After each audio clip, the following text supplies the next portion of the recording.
Good morning, children. As you all know, we are doing this online teaching. So we'll have to skip that part A, volume 1. ठीक है बेटा, क्योंकि उसमें अब है lengthy chapters.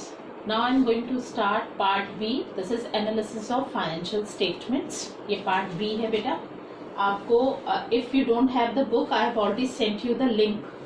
ठीक है, उस लिंक को ओपन करिएगा. पार्ट बी आपके, पार्ट बी में आपके 5 चैप्टर्स हैं. ठीक है, और चैप्टर 5 के अलावा बाकी चारों चैप्टर बहुत शॉर्ट हैं. शॉर्ट का मतलब है वो वैल्यू बेस पे हैं, फॉर्मूला बेस्ड है. ठीक है, तो I am trying to explain you the short chapters first, जिससे आप लोग अपना ये जो चल रहा है क्वारंटाइन टाइम, उसको हम थोड़ा सा फिल कर लें. So I am going to start chapter 3 instead chapter 1 and 2. that was theory chapter. okay, chapter 3 से मैं स्टार्ट कर रही हूँ पार्ट बी का. तो उसका नाम है आपका एक्चुअली फाइनेंशियल स्टेटमेंट क्या कह रहा है, एनालिसिस ऑफ. मैंने आपको बेटा क्लास 11th में बताया था we have only financial accounting. तो उसका एनालाइज कर रहा है वो कि आपने जो फाइनेंशियल रिपोर्ट्स बनाई हैं, फाइनेंशियल स्टेटमेंट्स बनाए हैं, उनको किस तरह से एनालाइज करना है. मैंने आपको एग्जांपल दिया था जैसे कि आपके रिजल्ट का, अगर हम आपका रिजल्ट को एनालाइज करते हैं तो किस किस तरीके से, क्या ट्रेंड्स होते हैं, क्या टूल्स होते हैं हमारे. तो वही हमारा बिजनेस अब यहाँ पर लेकर आ रहा है कि आप अपने फाइनेंशियल स्टेटमेंट को किस किस तरह से एनालाइज कर रहे हैं. तो first, this is tools of financial analysis, comparative and common size statement. Actually we have so many tools of financial statement. Number 1, this is comparative statement, common size statement, ratio analysis, this is chapter 4, and last is cash flow statement, this is chapter 5, and these two chapter 3 that we are doing, chapter 3. तो मैं आपको instead की मैं आपको theory बताऊँ उसकी थोड़ी सी, कि हम किस तरह से इस चैप्टर को स्टार्ट करेंगे. इसके लिए आप बुक ले लीजिएगा, फाइनेंशियल स्टेटमेंट में भी आपके पास होगी भी बेटा. अब मैं आपको स्टार्ट कर रही हूँ कि tools and tools of financial analysis का हमारे पास ये 4 पार्ट्स होते हैं. तो उसमें से चैप्टर 3 में हम कंपैरेटिव और कॉमन साइज कर रहे हैं. ठीक है, तो कंपैरेटिव स्टेटमेंट क्या होता है. These statements mean a comparative study of components of financial statements of 2 or more years of the enterprise itself. हम क्या करते हैं comparative statement में 2 और more years का comparison. ठीक है, common size statement होते हैं. These are the statements which indicate the relationship of different items of financial statement with some common item. इसमें हम क्या करते हैं कि इसमें भी हम निकालते तो परसेंटेज ही हैं, लेकिन कॉमन आइटम के साथ हम कुछ चीजें कॉमन ले लेते हैं इसमें, लेकिन इसमें बिल्कुल कंपैरिजन किया जाता है कंपैरेटिव स्टेटमेंट में. वो मैं आपको सारे फॉर्मेट्स वगैरह दूंगी, उससे आप कैलकुलेशंस करेंगे. रेशियो एनालिसिस में process of determining and interpreting numerical relationship between the figures of the. अब इसमें हम क्या करते हैं, किसी दो मतलब कोई भी 2 टर्म्स में हम रिलेशनशिप दिखाएंगे, और उसमें फिर रेशो के थ्रू हम क्या दिखाएंगे, एनालाइज दिखाएंगे, एनालिसिस कैसे करते हैं. और कैश फ्लो स्टेटमेंट में हम क्या दिखा रहे हैं, shows the flow of cash and cash equivalence, यानी inflow and outflow, inflow and outflow of cash and cash equivalence. Chapter last है, ये मैं आपको करवाऊंगी. ठीक है, बोल रहा है what is the meaning of comparative statement. Comparative statements और comparative financial statements means a comparative study of items और कंपोनेंट्स ऑफ फाइनेंशियल स्टेटमेंट्स. हम कंपैरेटिव स्टडी करते हैं आइटम्स की और कंपोनेंट्स की, जो हमारे जितने भी फाइनेंशियल स्टेटमेंट्स के कंपोनेंट्स होते हैं उनकी हम कंपैरेटिव स्टडी करते हैं. ऑब्जेक्टिव क्या है, व्हाट इज द ऑब्जेक्टिव्स और पर्पस और utility to make data simpler and understandable. हम क्या करते हैं, आपका रिजल्ट जो कंपेयर करते हैं, आप इंस्टेड की पूरे रिजल्ट को देखो, हम क्या करते हैं आपकी रैंक बता देते हैं आपको कि बेटा आप 3rd रैंक पे हैं, या आप 5th रैंक पे हैं, या 1st रैंक पे हैं, या आप परसेंटेज निकाल लेते हैं कि हाँ परसेंटेज ठीक है हमारी, कि हाँ मैम हम परसेंटेज के थ्रू हमारा इतना परसेंट है, हमें इतना इम्प्रूव और करना है. इसी तरह से ये क्या कह रहा है, अगर पर्पस हमारा देखें तो सबसे पहले तो हमारे डाटा को ये सिंपलर और अंडरस्टैंडेबल बनाते हैं. सेकेंड बोल रहा है टू इंडिकेट द ट्रेंड। अब स्टडी अगर करें, study of comparative statements over a period of time gives information about the changes हमारे क्या हो रहे हैं। एक वेरिएबल में अगर हमारा फाइनेंशियल स्टेटमेंट है पूरा, तो उसमें क्या चेंजेस हो रहे हैं उसकी स्टडी करवाता है हमारा comparative statement. To help in forecasting, जब आप उसको एनालाइज कर लेते हैं किसी भी तरीके से, आप जैसे हमने ये वाला ट्रेंड लिया कंपैरेटिव स्टेटमेंट, अगर आप इस ट्रेंड को लेते हैं और अगर आप स्टडी कर लेते हैं तो फोरकास्ट कर लेते हैं कि नहीं। To help it forecast. To indicate strength and weakness, अब जब मैंने आपको क्या बताया, जब आप एनालाइज करते हैं तब उसको इंटरप्रेट करते हैं। एनालाइज आपने कर लिया कि हाँ हमारे क्या क्या प्रॉब्लम्स निकली हैं, क्या क्या शॉर्टकमिंग्स हैं, उनको अब आप क्या करेंगे, इम्प्रूव करेंगे। Comparative statements over a period of time indicates the strengths and weaknesses about the liquid, बहुत सारी चीज़ें, लिक्विडिटी है, प्रॉफिटेबिलिटी है, सॉल्वेंसी है, long term short term and position of the enterprise. Last वो बोल रहा है to facilitate inter firm comparison. Inter firm comparison की फैसिलिटी प्रोवाइड करता है ये वाला ट्रेंड। इंटर फर्म किसे कहते हैं, एबीसी लिमिटेड, अगर करें हम इसका XYZ लिमिटेड से, तो इन दोनों में हमारा क्या हो रहा है, कंपैरिजन हो रहा है। समझ आया। तो इंटर फर्म कहते हैं एक फर्म का दूसरी फर्म से with the same industry, same हमारी क्या होनी चाहिए, वो प्रोडक्ट सेम होना चाहिए, इंडस्ट्री सेम होनी चाहिए, फर्म टू फर्म का कंपैरिजन हो जाएगा। ठीक है। लिमिटेशंस बेटा सेम वही है कंपैरेटिव की जो आपने अकाउंटिंग की पढ़ी थी।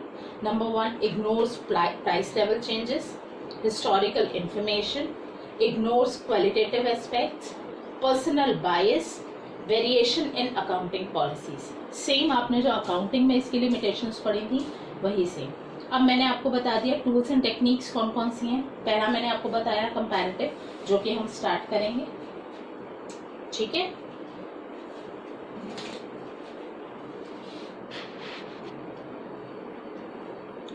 सी बेटा, सबसे पहले ये this is a format of comparative statement of profit and loss. Comparative statement is having two contents. Number 1 is balance sheet, number 2 is profit and loss. ठीक है। बैलेंस शीट मैं आपको सेशन के थ्रू बताऊंगी, और प्रॉफिट एंड लॉस का क्योंकि format बहुत छोटा है तो वो मैं आपको प्रॉफिट एंड लॉस बोर्ड के थ्रू बता दूंगी।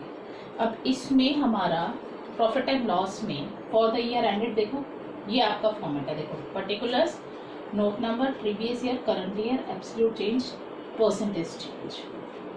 आपका इसके अंदर 1 2 3 4 ये 4 कॉलम्स तो आएंगे ही। नोट नंबर का एक विड्थ कम बना लेना थोड़ी सी, और पर्टिकुलर्स का विड्थ। सबसे पहले आपका आता है RFO। RFO का मतलब होता है revenue from operation, it is given in the book. RFO revenue from operations. Revenue from operations का मतलब होता है जो आपके बिजनेस के ऑपरेशंस है उससे होने वाले रेवेन्यू, और कुछ नहीं। जैसे अब सपोज करो आप एक मैन्युफैक्चरिंग यूनिट है, तो सेल परचेज, अगर आप सेल करते हैं तो उससे होने वाला रेवेन्यू, तो इसका मतलब ये क्या माना जाएगा, अगर हम ध्यान से देखें तो नेट सेल्स। नेट सेल्स का मतलब होता है gross sales minus sales returns. ठीक है। तो हमने RFL हो। अब इसमें हम अदर इनकम, अब यहाँ पर आएंगी आपकी अदर इनकम, जैसे कि आपको रेंट रिसीव हो रहा है, कमीशन रिसीव हो रही है, कहीं से आपने इन्वेस्टमेंट किया हुआ है, इंटरेस्ट आ रहा है, तो वो वाली चीज जो होगी वो अदर इनकम में आएगी। तो ये आपका यहाँ पर आ गया टोटल रेवेन्यू। आपको जो क्वेश्चन दिया होता है ना बेटा, वो आपको दिया होता है particulars, previous year, current year. ये 2 कॉलम हमने सोल्यूशन में बनाया।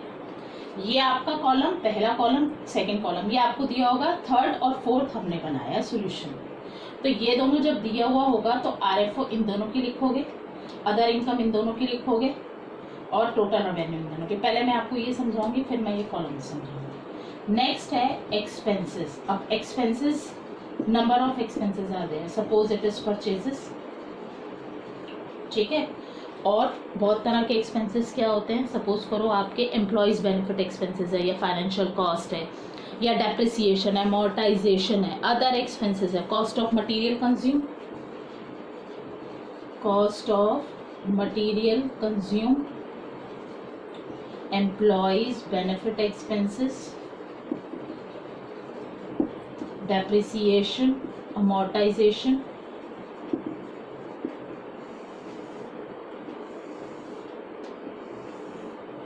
we have less space, that's why beta, so we are doing like this.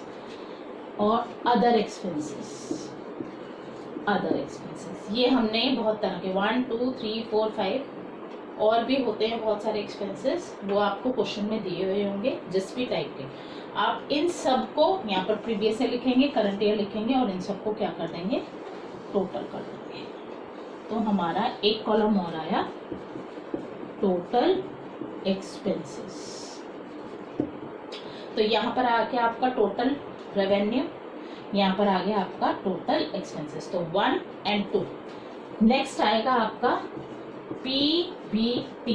PBT का मतलब होता है प्रॉफिट बिफोर टैक्स। ये होता है आपका फर्स्ट में से सेकंड को माइनस करकर। फर्स्ट क्या था आपका टोटल रेवेन्यू, टोटल रेवेन्यू में से सेकंड को माइनस करेंगे यानी टोटल एक्सपेंसेस को माइनस करेंगे, प्रॉफिट आ जाएगा। लेकिन प्रॉफिट कौन सा आएगा, टैक्स से पहले। अब आप क्या करेंगे, लेस टैक्स पेड। जितना भी आपको अगर टैक्स दिया हुआ है तो टैक्स माइनस कर देंगे, नहीं दिया हुआ तो एज इट इज छोड़ देंगे। फिर सबसे लास्ट का जो आएगा वो आएगा पीएटी। पीएटी का मतलब होता है प्रॉफिट आफ्टर टैक्स, और यही हमारा क्या कहलाता है, नेट प्रॉफिट कहलाता है। ये आपका लास्ट आंसर आएगा बेटा।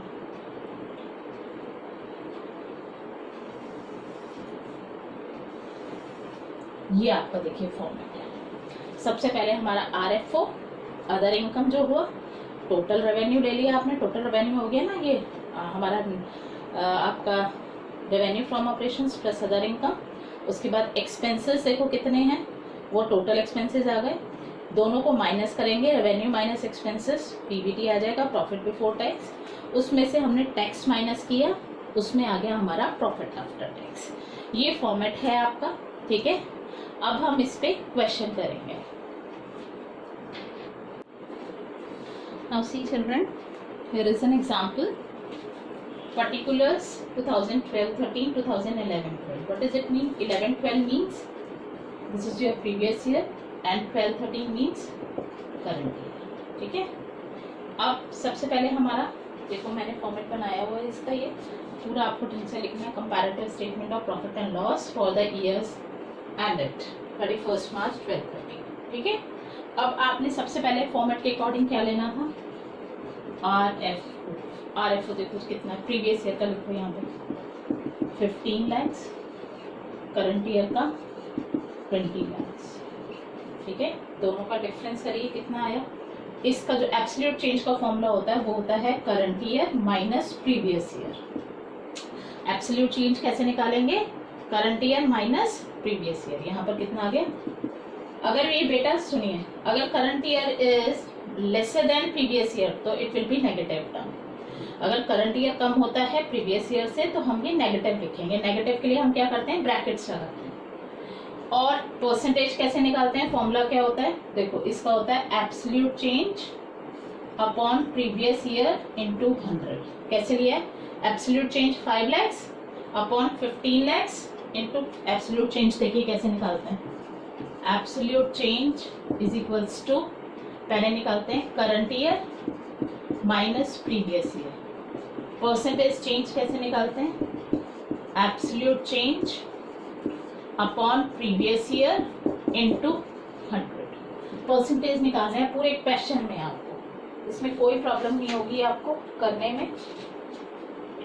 तो आपका ये कितना आ गया, चलिए नेक्स्ट आप शुरू करिए उसको। नेक्स्ट में हमारा कितना आया, ये हमारा आ गया 33.33%। अब हमारा क्या है, other income. Other income again 4 lakhs, यहाँ पर 10 lakhs, ये ज्यादा है 6 lakhs। परसेंटेज कैसे निकालेंगे, 6/4 इंटू 100। ऐसा नहीं है कि ये 100% ही आनी चाहिए, उससे ज्यादा नहीं आनी चाहिए, बिल्कुल आ जानी चाहिए। आपको दिख ही रहा है एब्सोल्यूट चेंज कितना ज्यादा है प्रीवियस ईयर से, तो 6 lakhs अपॉन 4 lakhs इंटू 100, 150%। ये आपका आ गया टोटल रेवेन्यू। टोटल रेवेन्यू कितना आ गया 19 लैक्स, टोटल करो 30 लैक्स, और ये इसमें से माइनस करेंगे कितना आ जाएगा 11 लैक्स, और फिर 11 अपॉन 19 इंटू 100 57.8 जितना भी आपका आ रहा है 1 प्लेस तक निकाल दीजिएगा। ये आपका आ गया एक्सपेंसेस आपको नॉर्मली एक तरह का एक्सपेंसेस गिवन है बस, तो आप क्या करेंगे उसको एक्सपेंसेस को लिखेंगे कितना है प्रीवियस ईयर का 15 लैक्स, यहाँ पर 21 लैक्स, 6 लैक्स, 6 अपॉन 15 करेंगे आप कितना आ जाएगा 40%। ठीक है, अब आप क्या निकालेंगे प्रॉफिट बिफोर टैक्स पीबीटी, यहाँ निकालेंगे पीबीटी। तो ये आपका आया फर्स्ट, ये आया आपका सेकंड, यहाँ पर आप निकालेंगे 19 में से 14 गए 4 लैक्स, 30 में से 9 लैक्स, 5 लैक्स। ठीक है बेटा, ये भी 100 से ज़्यादा आएगा क्योंकि 5 अपॉन 4 है, 5 lakhs upon 4 lakhs is equals two into 100 125%। Now tax less tax कितना आपको दिया हुआ है 50%, 50% लिख दीजिए। यहाँ पर आपका 2 लाख हो जाएगा, यहाँ पर 4,50,000 हो जाएगा, यहाँ पर 2,50,000 हो जाएगा, और यहाँ पर फिर दोबारा परसेंटेज ज़्यादा आएगा 125%। लास्ट आपका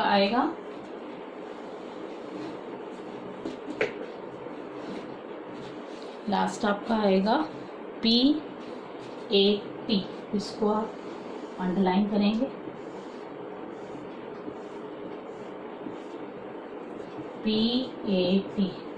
PAT कहाँ से आएगा 4 में से 2 टैक्स तो माइनस करते हैं ना बेटा, आप ये ध्यान से अगर देखो लॉजिकली तो ये आपका देखो क्या आया है, ये अगर 50% था तो तीनों अमाउंट सेम आ रही है कि नहीं आ रही है, तीनों का परसेंटेज सेम आएगा। अब ये आपके ऊपर डिपेंड करता है कि परसेंटेज को कितना फ्रीक्वेंट आप निकालते हैं, कि अगर 50% है तो 1/2, 50% 1/3, तो मतलब ये आपका कितना फ्रीक्वेंट आप परसेंटेज को। अब आपको बेटा समझ में आ गया एब्सोल्यूट चेंज और परसेंटेज चेंज कैसे निकालते हैं, बस यही है आपका, बस इसमें टाइप ऑफ क्वेश्चंस हैं वो मैं आपको सेशन में करवाऊंगी कि किस तरह से आप कर सकते हैं। बाकी आपका फॉर्मेट एकदम यही है, अच्छे से करना है, फुल मार्क्स लेने हैं, 3 या 4 मार्क्स का क्वेश्चन आएगा ये, और कुछ भी नहीं इसके चैप्टर